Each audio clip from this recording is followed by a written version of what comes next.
Ada ramai orang dia beli rumah sebab dia nak ikut macam mana masyarakat hidup. Aku dah nak kahwin, mesti kena ada rumah. Betul, kena ada tempat berlindung, tapi tak semestinya rumah tu kita kena miliki. Betul tak guys? Jadi mula-mula 10 tahun pertama dalam hidup, rules dia kita nak develop financial dulu. So tak kisah kita duduk rumah sewa pun okey, betul tak guys? Apa tuan nama apa?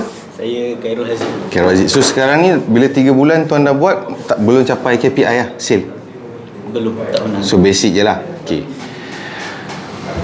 Ini saya faham, ramai orang terapung bab ni. Betul tak? Bukan tuan je, ramai orang kat luar bila dia nak start meniaga tu sebab dia ada banyak komitmen. Okay.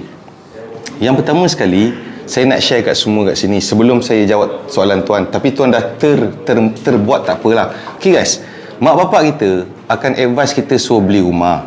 Tapi sebelum tu kita kena faham, dalam pengurusan financial, kita kena faham ada dua benda. Satu asset, satu liability. Okay. So kita kena tahu, apa-apa yang bawa duit keluar daripada poket kita, dia liability. Manakala apa-apa yang bawa duit masuk dalam poket kita, dia asset. So dalam hidup kita ni, kita punya decision mesti based on kita punya financial ni. Mana satu asset, mana satu liability. So now, kalau kita beli rumah untuk kita duduk dan kita bayar kepada bank selama 30 tahun, dia masuk jadi asset ke liability guys?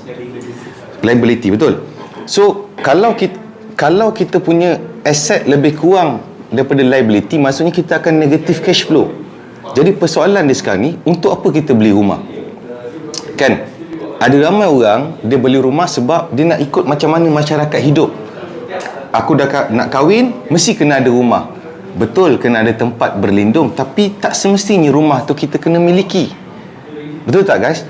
Jadi mula-mula 10 tahun pertama dalam hidup, rules dia kita nak develop financial dulu. So tak kisah kita duduk rumah sewa pun okey, betul tak guys? Apa bezanya masuk pintu rumah sewa dengan rumah beli? Apa bezanya mandi dekat rumah yang kita beli dengan kita sewa? Betul tak tuan? Jadi kalau tuan tanya saya punya advice kat tuan kena let go je rumah tu. Let go. Yes. Sebab tuan tak mampu. Untuk apa? Dia akan jadi burn. Sedangkan tuan suka buat benda yang, tengok asalnya kita ni manusia yang bebas, betul tak guys? Asalnya.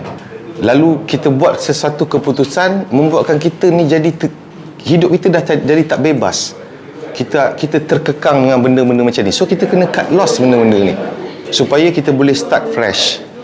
Sebab contohlah, kalau rumah sewa, kita dah tak larat bayar sewa rumah 2,000, apa kita boleh buat? Kita keluar je sewa rumah 800, betul tak? Tapi kalau kita terbeli rumah, kita nak kena jual, nak tunggu ada orang beli, lepas tu below market price, lepas tu nak kena tambah duit, lalas pening tak? So tu antaranya. Okay, itu yang pertama. So sebenarnya income tuan sekarang ni sepatutnya untuk tuan survive hidup sahaja, untuk makan. Jadi kalau tuan dah tak boleh bayar loan tu, tuan tak payah bayar lah, tak boleh bayar. Faham tak? Jadi apa tuan boleh buat? Tuan kenalah pergi deal dengan bank. Pergi deal dengan bank, cakap dia, saya sekarang ni saya memang tak boleh bayar banyak ni, boleh tak kita negotiate? Faham tak? Bincang dengan dia. Sebab kalau ramai orang dia stres, sedangkan boleh bincang. Okey, tuan dah bincang dengan bank, bank kata tak boleh, kena bayar juga. Tapi tuan, lepas tu tuan dah tak bayar. So next tuan pergilah dekat AKPK, ayah anda kepada bank-bank kat Malaysia.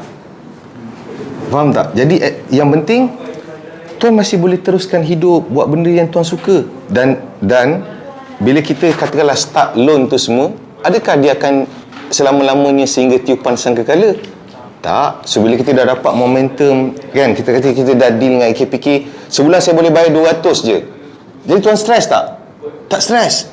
Tapi tuan boleh fokus, tuan tak ada burn ke, dah lah stres nak buat sale, dengan stres, dengan tekanan orang call kita lagi. So macam mana kita nak bangunkan hidup kita? Faham tak? Jadi saya tak tahulah macam mana tuan nak buat kan. Tapi memang kalau tuan tanya saya, sebab realitinya even dekat sini pun dia memang takes time.